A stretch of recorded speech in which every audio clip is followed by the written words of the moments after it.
Hello guys, welcome to my YouTube channel. आज के इस वीडियो में हम बात करेंगे इलिप्स के बारे में। इससे पहले की जो हमारी वीडियोस है कोऑर्डिनेट ज्योमेट्री में, उसमें मैंने आपको parabola, pair of straight line, circle and system of line के बारे में बता दिया है। तो आइए चलिए वीडियो स्टार्ट करते हैं।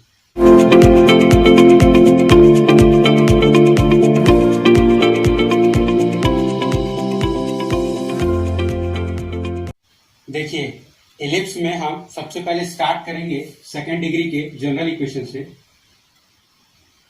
जैसा कि हम हर वीडियो में कर रहे हैं कि हम जब भी आपको कोई भी कोनिक सेक्शन बता रहे हैं तो सबसे पहले हम उसका सेकेंड डिग्री का जनरल इक्वेशन से जो रिलेशन आता है, पहले मैं अब आपको वो बता रहा हूं। तो देखिए, हमारे पास अगर सेकेंड डिग्री का जनरल इक्वेशन है ax square plus by square plus 2gx plus 2fy plus 2hxy plus c is equal to 0। अगर हमारे पास ये सेकेंड डिग्री का जनरल इक्वेशन है तो हमारे पास इलिप्स के लिए सबसे पहले तो हमारे पास, मैंने आपको बताया था कि हमारा जो डिटर्मिनेंट होता है a b c h g f, ये हमारा नॉट इक्वल टू 0 होना चाहिए। ठीक है, ये हमारा नॉट इक्वल टू 0 होना चाहिए। एंड हमारे पास इलिप्स के लिए जो होनी चाहिए वो कंडीशन वो होता है h square less than A B. ठीक है, ये हमारा इलिप्स के लिए कंडीशन सेटिस्फाई होनी चाहिए, तब हम कहते हैं कि हमारे पास ये जनरल इक्वेशन ऑफ इलिप्स हो गया। तो अगर इस केस की हम बात करेंगे तो जब भी हमें ऐसा दिया रहेगा तो हम ये मान लेंगे कि वो चीज इक्वेशन ऑफ इलिप्स दिया हुआ है। ठीक है, अब उसके अगर हम स्टैंडर्ड फॉर्म की बात करें तो देखिए हमारे पास दो तरह के फॉर्म आते हैं। पहला हमारे पास आता है x square upon a square plus y square upon b square is equal to 1। इस केस में हमारे पास क्या होता है कि a ग्रेटर देन 1 होता है। और हमारे पास सेकंड जो फॉर्म आता है वो आता है x square upon a square plus y square upon b square is equal to 1। यहां पर हमारे पास b ग्रेटर देन होता है। ठीक है, तो हमारे पास जब भी a ग्रेटर देन, यहाँ पर a ग्रेटर देन b होगा, तो जब भी हमारे पास a ग्रेटर देन b होता है तो हमारे पास जो इलिप्स बनता है वो कुछ इस तरीके का बनता है।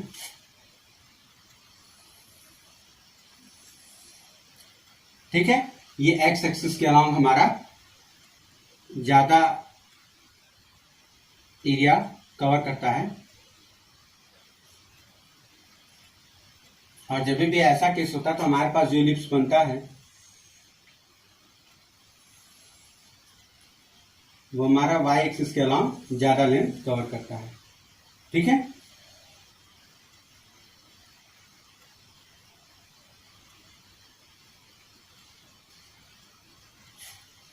अब देखिए, ये तो हमारे पास दो स्टैंडर्ड फॉर्म हो गए। अब इस स्टैंडर्ड फॉर्म में हमें जो भी इसका इसेंट्रिसिटी निकालना होता है, वर्टिसेस निकालना होता है, लेंथ ऑफ लेटर सेक्टम होता है, इक्वेशन ऑफ डायरेक्ट्रिक्स होता है, वो सब हम आपको बता देते हैं। ठीक है, तो देखिए हमारे पास एक हम जनरल केस आपको बता दे रहे हैं, पहला वाला लेकर के। ठीक है, कि मान लीजिए हमारे पास अगर x square upon a square plus y square upon b square is equal to 1 है, जहां पर हमारा a जो है वो ग्रेटर देन अगर b है, तो उस केस में हमारे पास क्या होता है कि जो फिगर हमारा बनता है वो कुछ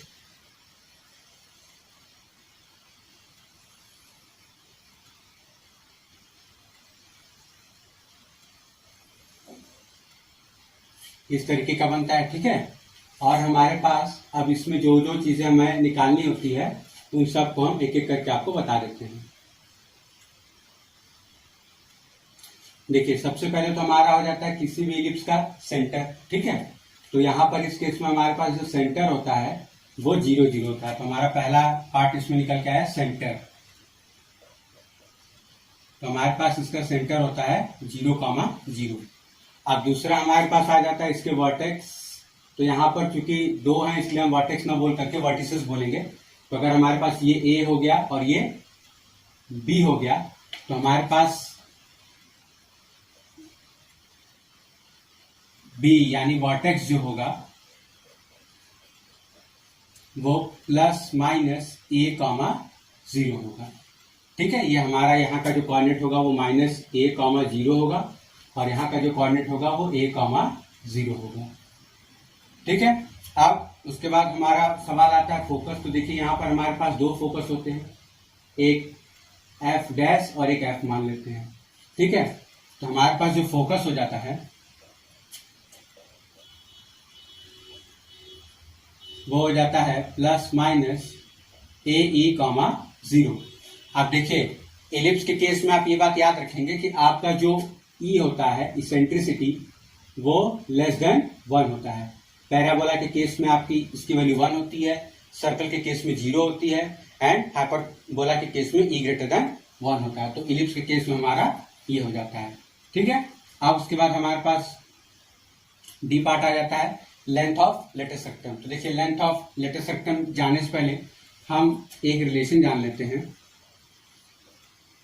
लेंथ ऑफ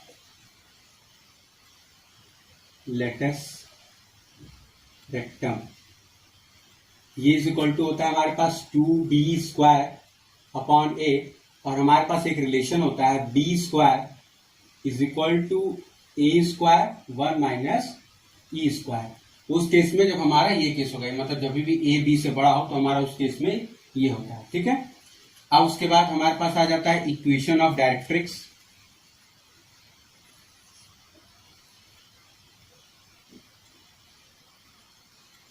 तो देखिए यहाँ पर जो भी चीजें होंगी वो दो होंगी। ठीक है, इक्वेशन ऑफ डायरेक्ट्रिक्स भी जो होगा हमारा वो डायरेक्ट्रिक्स होगा, एक यहाँ होगा और एक कहीं यहाँ होगा।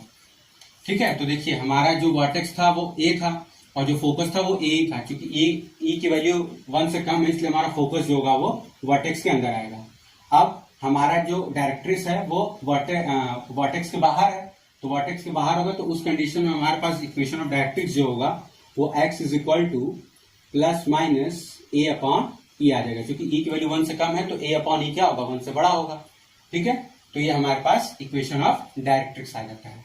अब उसके बाद हमारे पास f क्वांटिटी आ जाती है लेंथ ऑफ मेजर एक्सिस। तो देखिए जो लेंथ हमारे पास फिगर में हमको बड़ी दिखती है उसको हम लेंथ ऑफ मेजर एक्सिस बोलते हैं। तो यहां से ये a है और ये चीज a है, तो हमारे पास लेंथ ऑफ मेजर एक्सिस की वैल्यू हो जाएगी 2a एंड माइनर एक्सिस की जो वैल्यू हो जाएगी लेंथ वो हो जाएगी 2b। ठीक है, अब ये ध्यान रखें कि हमारे पास ये जो यहाँ कोऑर्डिनेट होता है, मान लेते हैं कि अगर ये c और d है तो हमारे पास इसका कोऑर्डिनेट 0, b होता है और इसका 0, -b होता है। ठीक है, अब उसके बाद हमारे पास जो चीज आ जाती है वो आती है फोकल डिस्टेंस।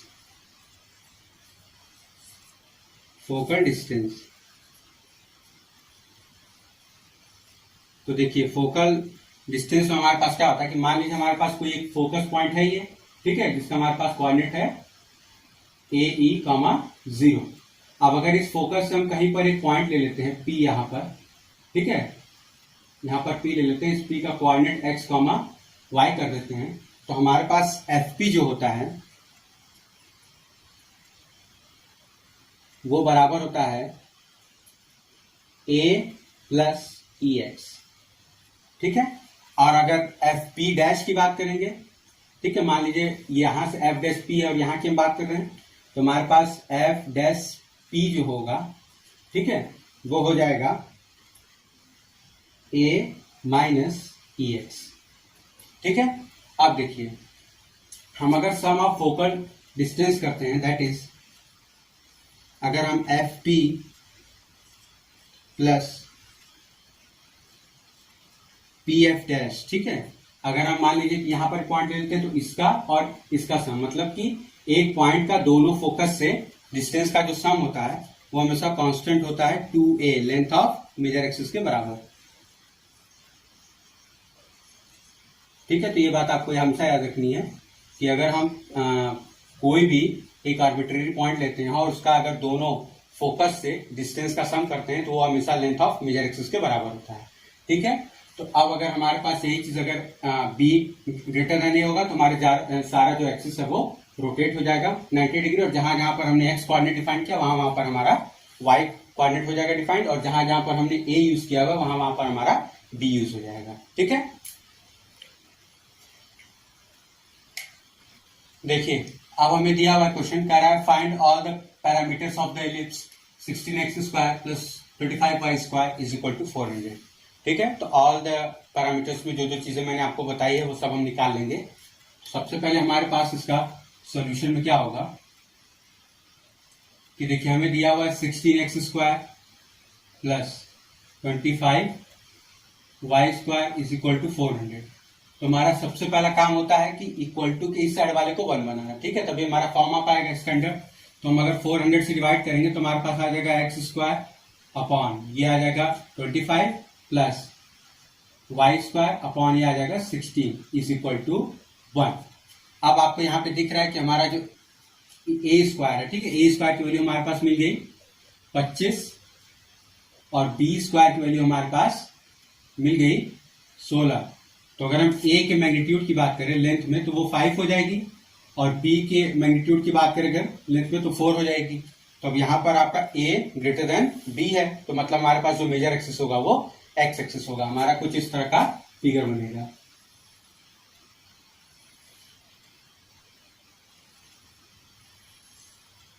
ठीक है, तो अब उस केस में हम क्या करते हैं, सबसे पहले लेंथ ऑफ मेजर एक्सिस निकाल लेते हैं। तो लेंथ ऑफ मेजर एक्सिस मैंने आपको बताया था 2a के बराबर होता है, इज इक्वल टू 2a बराबर 10। अब हमारे पास आ जाएगा लेंथ ऑफ माइनर एक्सिस, ये इज इक्वल टू हो जाएगा 2b बराबर 8। अब हमारे पास आ जाता है इसेंट्रिसिटी,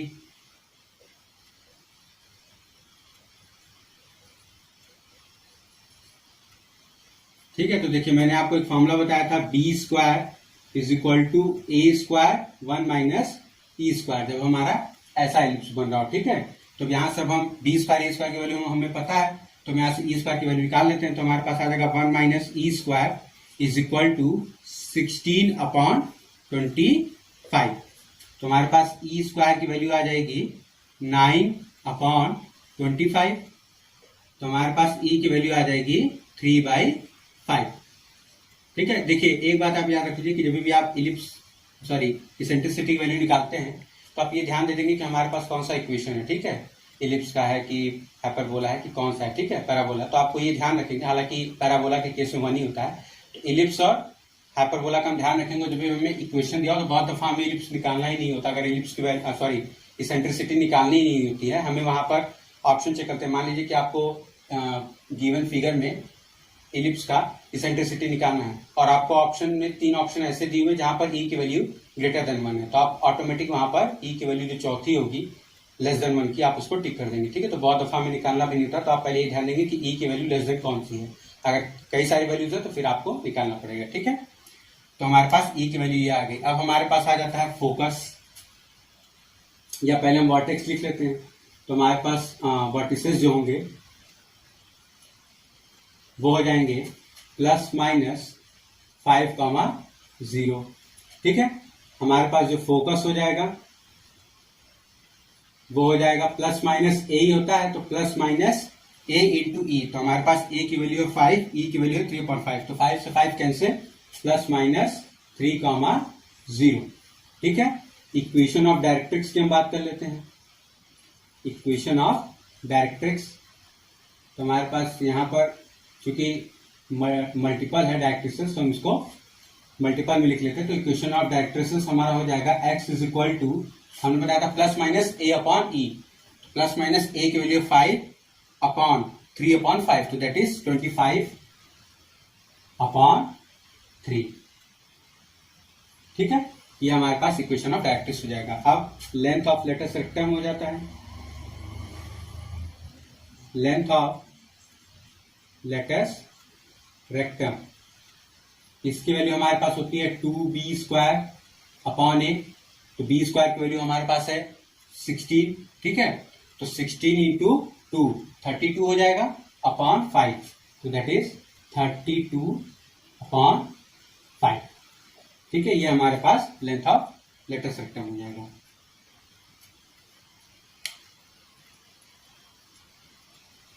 देखिए अब हमारे पास दिया हुआ क्वेश्चन कह रहा है find equation of ellipse whose focus is at 1,1 and e is equal to, यानी आपकी इसेंट्रिसिटी दिया हुआ है 1/2 और इक्वेशन ऑफ डायरेक्ट्रिक्स आपका दिया हुआ है x minus y plus 3 is equal to 0। ठीक है, हमें इस एलिप्स का इक्वेशन निकालना है जिसके ये 3 पैरामीटर्स हमें दिए हुए हैं।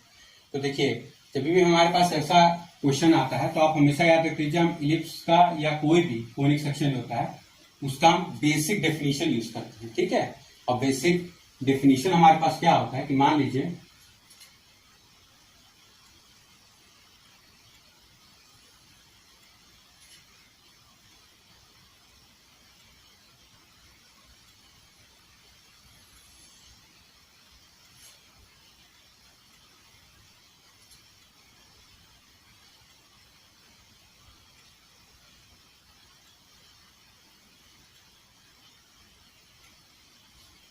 देखिए बेसिक डेफिनेशन हमारे पास ये होता है कि हमारा एस पी हो गया और ये हमारा पी से इस डायरेक्ट्रिक्स पर परपेंडिकुलर लाइन अगर हम डालते हैं और इस पी का पॉइंट अगर एक्स कॉमा वाई मान लेते हैं और एस हमारा यहाँ पर फोकस होता है, तो अगर ये मेजर एक्सिस है तो इसका फोकस होगा ए ई कॉमा 0। ठीक है, तो अगर ये हमारा फोकस पॉइंट हो गया, ये कोई भी पॉइंट पी हो गया एक्स वाई, और ये हमारा एम पॉइंट हो गया जो कि पी से परपेंडिकुलर डाला गया, और ये हमारा डायरेक्ट्रिक्स हो गया। तो हम सबसे बेसिक डेफिनेशन जो कि हमारा चाहे पैराबोला हो, चाहे इलिप्स हो, चाहे हाइपरबोला हो, हर केस में यूज होता है S P is equal to E P M. S P is equal to E P M, ये हम यूज करेंगे। अब एस पी के लिए हमारे पास ये दिख रहा है कि ये लाइन है, तो हमारे पास 2 पॉइंट का फॉर्मूला होता है, तो उसको लगा देंगे तो हमारे पास हो जाएगा रूट ओवर एक्स माइनस अब देखिए यहां पर आप चाहिए तो डायरेक्ट ए ही लिख लीजिए, चाहे तो आप लिख लीजिए। तो यहाँ पर हमें फोकस दिया हुआ है ऑलरेडी। ठीक है, ये तो मैंने केस आपको जनरल बताया। यहाँ पर हमें फोकस 1,1 दिया हुआ है, तो हमारे पास हो जाएगा x माइनस 1 का whole square plus y minus 1 का होल स्क्वायर। ठीक है, हमें फोकस का कोऑर्डिनेट घटाना होता है, इज इक्वल टू, आप देखिए यहाँ पर ये हमारी चीज है S P is equal to E P M. तो हमारा पीएम जो है वो पॉइंट पी से इस लाइन पर परपेंडिकुलर है, तो distance of a point perpendicular का जो हमारे पास फॉर्मूला होता है वो होता है कि हम उस पॉइंट का उस लाइन में वैल्यू रख देते हैं। तो हमारे पास जनरल एक्स वाई, तो हम एक्स वाई ही रहने देंगे, तो x minus y plus 3 upon इसके मैग्नीट्यूड से डिवाइड कर देते हैं, एक्स और वाई के कोफिशिएंट से। तो हमारे पास हो जाएगा 1 का स्क्वायर प्लस माइनस 1 का स्क्वायर, और चूंकि ई पी एम है तो हमारे पास ई की वैल्यू दिया हुआ है हाफ। ठीक है, ई की वैल्यू हाफ दिया हुआ है तो 1/2। अब इसको हम सॉल्व कर लेते हैं, तो हमारी तरफ ये, तो हम क्या करते हैं दोनों तरफ स्क्वायर कर लेते हैं। ठीक है, तो हमारे पास हो जाएगा x माइनस 1 का whole square plus y minus 1 का whole square is equal to, यहां पर हम 4 कर देते हैं मल्टीप्लाई, ये जो 2 यहां पर है, हमारे पास हो जाएगा x माइनस वाई प्लस 3 का होल स्क्वायर अपॉन ये √2 है आपका, तो √2 का स्क्वायर कितना हो जाएगा 2 हो जाएगा। ठीक है, तो अब यहां से 8 सीधा आ जाएगा, 8 कर लेंगे मल्टीप्लाई, यहां अंदर खोलेंगे तो x square plus y square minus 2x minus 2y plus 2 हो जाएगा हमारे पास, इज इक्वल टू, हमारे पास यहां खोलेंगे तो a प्लस बी प्लस सी का होल स्क्वायर है, यहाँ पर b की जगह पर आपका माइनस y है। ठीक है, तो हमारे पास हो जाएगा x square plus y square plus 9 हो जाएगा, माइनस 2xy हो जाएगा, माइनस 6y हो जाएगा, प्लस 6x हो जाएगा।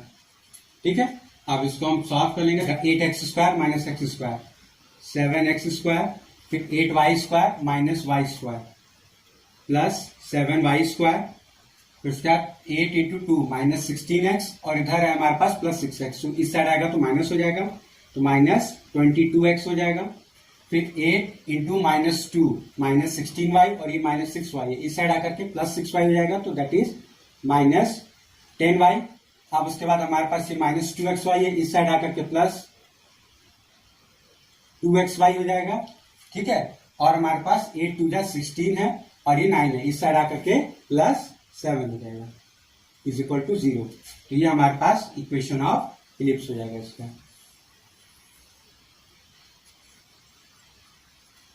ठीक है।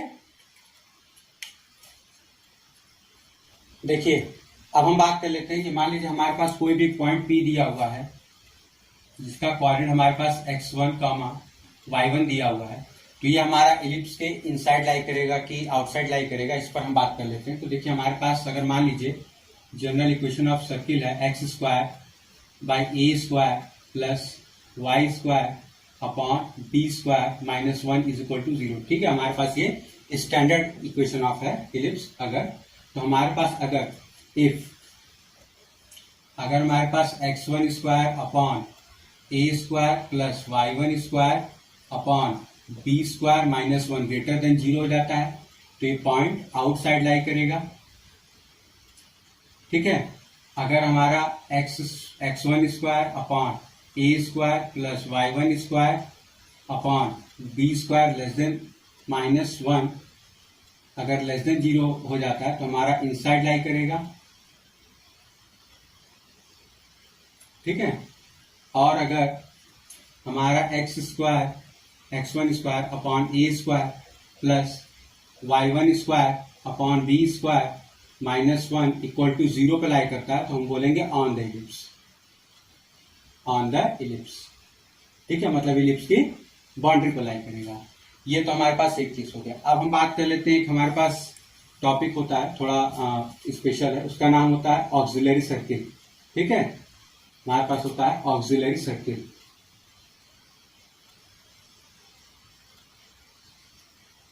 देखिए ऑक्सिलरी सर्किल का यूज इसलिए आया है क्योंकि जब भी हम इलिप्स का पैरामेट्रिक फॉर्म लिखते हैं, ठीक है, इलिप्स का जो हमारा इक्वेशन होता है, जब भी हम उसका पैरामेट्रिक फॉर्म लिखते हैं उसमें इसका यूज होता है। ये होता क्या है, देखिए मैं आपको शॉर्ट में बता दे रहा हूँ कि मान लीजिए हमारे पास कोई एक इलिप्स है।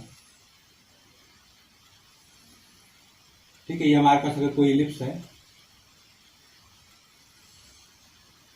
तो हमारे पास जो ऑक्सिलरी सर्किल होती है वो इसके मेजर एक्सिस को अपना डायमीटर बना करके एक सर्किल होती है। ठीक है, ये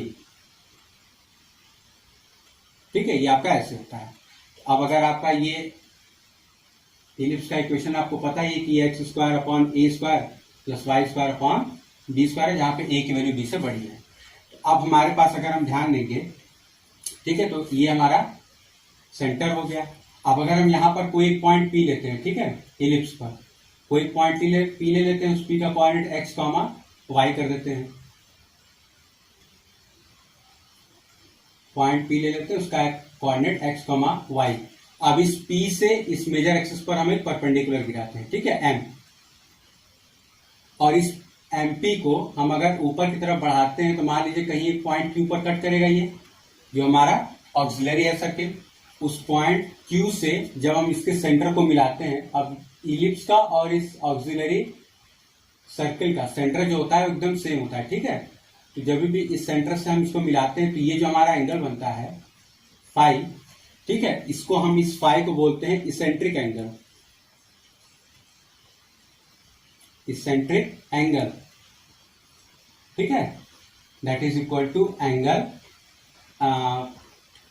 एम ओ पी। ठीक है, एंगल एम ओ पी ये हमारा हो जाएगा, sorry M O Q, P नहीं होगा, एम ओ क्यू। ये आप ध्यान रखेंगे, जो भी हम बनाते हैं एंगल वो हमेशा जो सर्कल पर पॉइंट लेते हैं उससे बनना चाहिए, जो इलिप्स पर पी पॉइंट है उससे नहीं बनना चाहिए। ठीक है, जो क्यू इस सर्कल पर लाई कर रहा है उससे बनेगा। तो हमारे पास फाई इज इक्वल टू हो जाएगा eccentric angle M O Q. अब इसका जो पैरामेट्रिक इक्वेशन होता है हमारे पास, अच्छा ये जो हमारे पास ये बन रहा है सर्किल, इसका हमारे पास इक्वेशन होता है x square plus y square is equal to a square. ठीक है, ये हमारे पास इसका स्टैंडर्ड इक्वेशन होता है क्योंकि इसका जो सेंटर है 0 0 है। ठीक है, अब हमारे पास जो पैरामेट्रिक इक्वेशन होता है, पैरामेट्रिक इक्वेशन ऑफ इलिप्स, ठीक है, ये हो जाता है हमारे पास x इज इक्वल टू हम ले लेते हैं a cos phi and y is equal to हम ले लेते हैं b sin फाई। अब जैसे हम इसको रखेंगे x square upon a square plus y square upon b square में, तो ये हमारा दे देगा a square cos square phi upon a square plus D square sine square 5 upon b square, तो बी स्क्वायर से बी स्क्वायर, ए स्क्वायर से a square cancel, तो cos square 5 plus sine square 5 is equal to 1, क्योंकि हमारा equation में होता है कि हमारा x square upon a square plus y square upon b square is equal to 1 होता है। ठीक है, तो ये हमारा x is equal to a cos 5 और y is equal to b sine 5 हमारा जो होता है ये पैरामेट्रिक फॉर्म में आ जाता है। ठीक है, तो ये चीज है। तो बहुत दफा आपसे कंप्यूटर एग्जाम में इसेंट्रिक एंगल के बारे में पूछ देता है, तो वो चीज आप इससे निकालेंगे। ठीक है,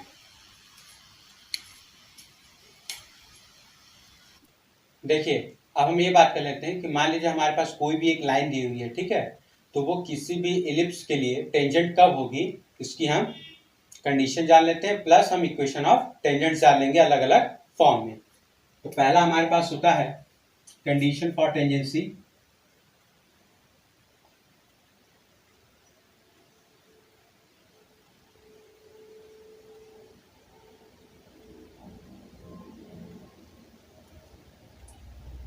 अगर हमारे पास y is equal to m x plus c कोई भी एक लाइन है, then it is tangent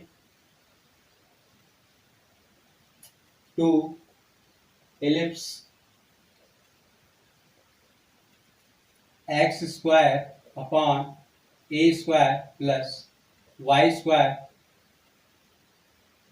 upon b square is equal to 1 if c is equal to plus minus root over a square m square plus b square। ठीक है, कोई भी हमारी line जो है y is equal to mx plus c form की है, तो वो टेंजेंट तभी होगी जब उसमें कांस्टेंट c की वैल्यू हमारे पास ये हो जाएगी। तो यानी हम इक्वेशन की अगर बात करें तो y is equal to mx plus minus root over a square m square plus b square जो होगा ये हमारा इक्वेशन ऑफ टेंजेंट हो जाएगा। ठीक है, और ये हमारा स्लोप फॉर्म होता है, इसको हम स्लोप फॉर्म कहते हैं क्योंकि हमारे इसमें स्लोप एम का यूज आता है। ठीक है, अब मान लीजिए कि हमें y is equal to m x plus c type का कोई लाइन नहीं दिया हुआ जहाँ पे हमें सी की वैल्यू निकालना है, हमें किसी पॉइंट से टेंजेंट निकालना है। ठीक है, तो टेंजेंट एट पॉइंट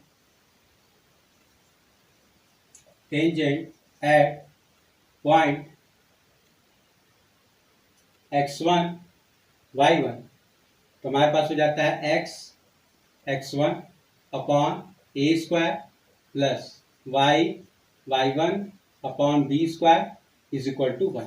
ठीक है, तो देखिए कभी भी आपके पास, आप ये बात याद रख लीजिए कि कभी भी आपके पास अगर इक्वेशन ऑफ टेंजेंट आपको निकालना हो, तो चाहे वो आपका इलिप्स हो, पैराबोला हो, सर्किल हो, हर केस में हमारे पास एक ही रिप्लेसमेंट होता है। एक्स स्क्वायर को हम पॉइंट फॉर्म की बात कर रहे हैं, एक्स स्क्वायर को हम x1 से रिप्लेस करते हैं, कॉमा वाई स्क्वायर को हम y1 से रिप्लेस करते हैं। ठीक है, कॉमा x को हम x प्लस x1 अपॉन 2 से रिप्लेस करते हैं और y को y प्लस y1 अपॉन 2 से रिप्लेस करते हैं। ठीक है, ये हमारे पास एक फॉर्मूला है जो कि सभी पर अप्लाई होता है। ठीक है, तो कॉमनली हम इसको इस तरीके से करते हैं। अब ये तो हमारे पास पॉइंट फॉर्म आ गया। ठीक है, ये हमारे पास पॉइंट फॉर्म आ गया। अब बात कर लेते हैं कि देखिए अगर मान लीजिए कि ये हमने यहाँ पर लिख दिया है कि आपका ये होगा इक्वेशन, लेकिन अगर हम स्लोप फॉर्म के पॉइंट ऑफ कांटेक्ट की बात करें, जैसे हमने यहाँ बोल दिया कि x1 और y1 है। ठीक है, तो पॉइंट ऑफ कांटेक्ट हमारा क्या होगा, तो point of contact in slope form. ठीक है, अगर हमारे पास स्लोप फॉर्म दिया हुआ है टेंजेंट का, तो उस कंडीशन में हमारे पास जो पॉइंट ऑफ कांटेक्ट होता है,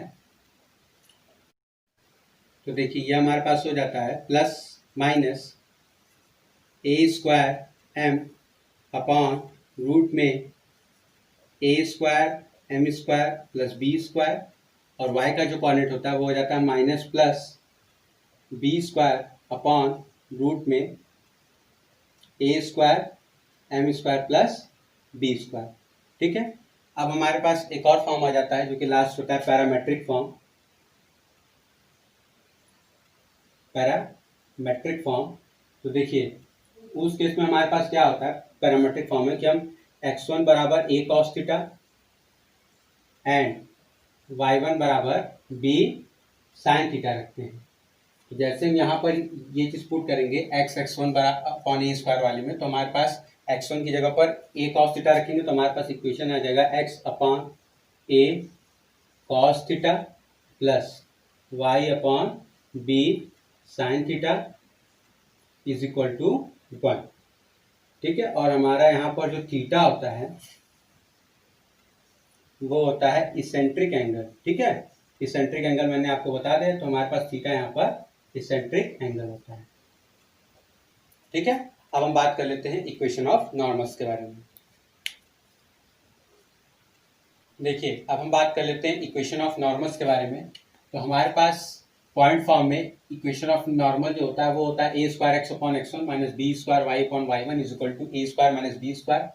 ठीक है, पैरामेट्रिक जो फॉर्म होता है उसमें अगेन हम x1 की जगह पर a cos थीटा और y1 की जगह पर b sin थीटा पुट करते हैं। तो हमारे पास यहीं पर रखेंगे, तो सॉल्व करेंगे तो ax sec theta minus by cosec theta is equal to a square minus b square हो जाएगा। और स्लोप फॉर्म में हमारे पास होता है y is equal to mx minus m bracket में a square minus b square upon root में a square plus b square m square. ठीक है, देखिए जो भी मैं आपको इक्वेशंस बता रहा हूँ टेंजेंट का नॉर्मल का, इनका मैं आपको फॉर्मूला बता रहा हूँ और बेसिकली ये बता दे रहा हूँ कि कैसे समझते हैं इसको। इसका प्रूफ मैं आपको दे नहीं रहा हूँ क्योंकि अगर प्रूफ दूंगा तो वीडियो लंबी हो जाएगी और आपको क्रैश कोर्स में मुझे चीज़ें शॉर्ट में बतानी है। ठीक है, इस वजह से मैं आपको सीधे फॉर्मूला बता रहा हूँ और उसका ये बता दे रहा हूँ कि उसको किस तरीके से यूज़ करना है। अब हम बात कर लेते हैं इक्वेशन ऑफ डायरेक्टर सर्किल के बारे में।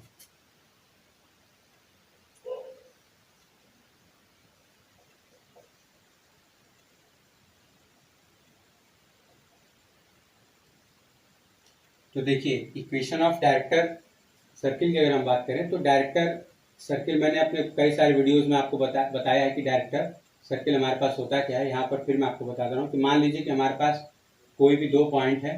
ठीक है, इन दोनों पॉइंट से हम टेंजेंट ड्रॉ करते हैं और ये अगर एक दूसरे को 90 डिग्री पे कट करते हैं। ठीक है, तो ये जो पॉइंट P होता है इसका जो लोकस होता है, ठीक है, लोकस ऑफ P जो होता है, लोकस ऑफ P, अगर इस P को हम एक्स वाई मान लें तो हमारे पास लोकस ऑफ P जो होता है वो इक्वेशन ऑफ डायरेक्टर सर्किल होता है। और इसका जो इक्वेशन होता है वो होता है x square plus y square is equal to a square plus b square. ठीक है, हमेशा याद रख लीजिए कि जैसे आप equation of director circle case में आपने देखा होगा कि वहां पर x square plus y square is equal to 2a square जाता है, तो अगेन वहां पर a square plus a square जाता है। वैसे यहाँ पर मेजर और माइनर एक्सिस जो होती हैं उनका आपके पास सम हो जाता है। ठीक है, इसी तरीके से हमारा डायरेक्टर सर्किल होता है। अब देखिए, हमारे पास कोई भी अगर एक्सटर्नल पॉइंट P दिया हुआ है तो उससे नंबर ऑफ टेंजेंट्स जो हम ड्रॉ कर सकते हैं, ठीक है, किसी भी इलिप्स पर या किसी भी पैराबोला पर, सर्कल पर, हाइपरबोला पर, वो हमारे पास, या हाइपरबोला हम छोड़ देते हैं, हम बात करेंगे सर्कल, पैराबोला और इलिप्स के केस में। तो हमारे पास किसी भी एक्सटर्नल पॉइंट से नंबर ऑफ टेंजेंट्स हम ड्रॉ कर सकते हैं 2। ठीक है, और अगर हम नंबर ऑफ नॉर्मल्स की बात करेंगे, अगर कोई पॉइंट P इलिप्स के इन साइड में ले लेते हैं, ठीक है, तो हमारे पास जो नंबर ऑफ नॉर्मल्स ड्रॉ कर सकते हैं वो होते हैं 4। तो नंबर ऑफ नॉर्मल्स अगर हम कोई पॉइंट P ले लेते हैं यहाँ पर, या P डैश ले लेते हैं, ठीक है, x comma y, x dash comma y dash, तो हमारे पास नंबर ऑफ नॉर्मल्स जो हो जाएगा, number of normals from P dash is equal to 4। ठीक है, तो आपके बहुत दफ़ा कॉम्पिटिटिव एग्जाम में डायरेक्ट पूछ देता है कि the maximum number of normals that can be draw from a point inside the ellipse. ठीक है, इलिप्स के अंदर कोई भी पॉइंट ले लेते हैं और उसके कितने नंबर ऑफ हम नॉर्मल्स ड्रॉ कर सकते हैं, तो इसका आंसर होता है 4। पैराबोला के केस में 3 होता है। ठीक है, देखिए अब हम बात कर लेते हैं इक्वेशन ऑफ कंबाइंड टेंजेंट्स। मतलब कि हमारे पास कोई जब भी एक पॉइंट लेते हैं तो उस पॉइंट से हमारे पास एक पेयर ऑफ टेंजेंट ड्रॉ होता है। हमने आपको बताया कि किसी भी पॉइंट से 2 टेंजेंट ड्रॉ कर सकते हैं। तो उस 2 टेंजेंट्स का हमारे पास कंबाइंड इक्वेशन क्या होता है, उसको अगर हम आपको बता दें तो combined equation of combined equation of pair of tangents जो होता है वो होता है हमारे पास x square upon a square plus y square upon b square minus 1 into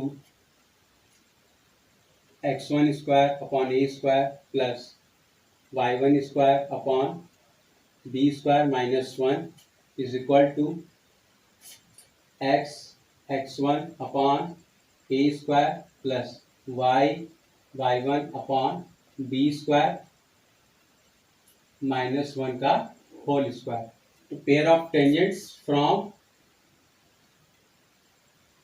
x1 y1, ठीक है, x1 y1 हमारा अगर कोई पॉइंट है तो उस पॉइंट से हम जो पेयर ऑफ टेंजेंट ड्रॉ करेंगे उसका कंबाइंड इक्वेशन हमारे पास ये हो जाएगा, ठीक है। अब इक्वेशन ऑफ हमारे पास आ जाता है chord of contact, equation of chord of contact, ठीक है। तो ये हमारे पास हो जाता है x1 upon a square plus y1 upon b square is equal to 1। और ये जो भी हम आपको केस बता रहे हैं याद रख लीजिए कि ये हमारे पास इस केस में इक्वेशन ऑफ इलिप्स जो है वो x square upon a square plus y square upon b square is equal to 1। तो देखिए अब हम बात कर लेते हैं डायमीटर के बारे में। जनरली हमारे पास डायमीटर जो होता है वो इलिप्स सर्किल के केस में आता है, लेकिन यहाँ हमारे पास इलिप्स में भी डायमीटर का केस होता है। तो डायमीटर बेसिकली मैं आपको बता दूं होता क्या है कि मान लीजिए हमारे पास कोई एक इलिप्स है,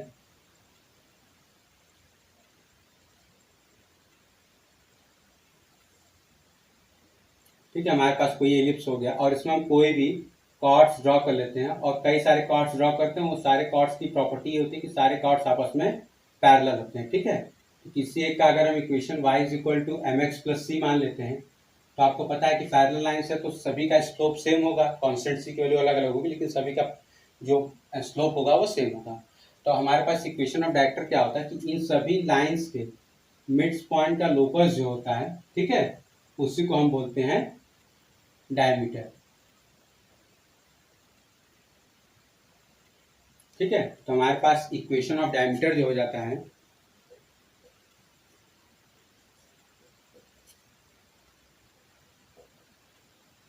वो हो जाता है y is equal to minus b square upon a square m into x, ठीक है।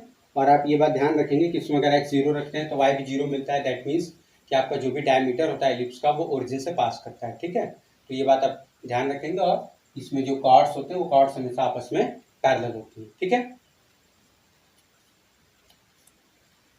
तो देखिए आज के वीडियो में इतना ही। आज के वीडियो में बेसिकली मैंने आपको इलिप्स से रिलेटेड जो भी इंपॉर्टेंट फार्मूले होते हैं, जो भी प्रॉपर्टीज होती है वो सारा कुछ बताया और उन पर बेस्ड कुछ क्वेश्चंस भी मैंने आपको सॉल्व कराया। और ये भी आपको बता दिया कि जैसे कुछ स्पेशल प्रॉपर्टीज होती हैं जो कि अक्सर आपसे डायरेक्टली पूछ ली जाती है, वो भी मैंने आपको बता दिया, ठीक है। अगर आपको वीडियो अच्छी लगी हो तो प्लीज़ वीडियो को लाइक करिए, शेयर करिए और मेरे चैनल को सब्सक्राइब करिए। साथ ही साथ बेल आइकन भी प्रेस कर दीजिएगा ताकि मेरे चैनल पर आने वाली वीडियोस की नोटिफिकेशन आपको मिल जाए। तो मिलते हैं नेक्स्ट वीडियो में, तब तक के लिए थैंक यू।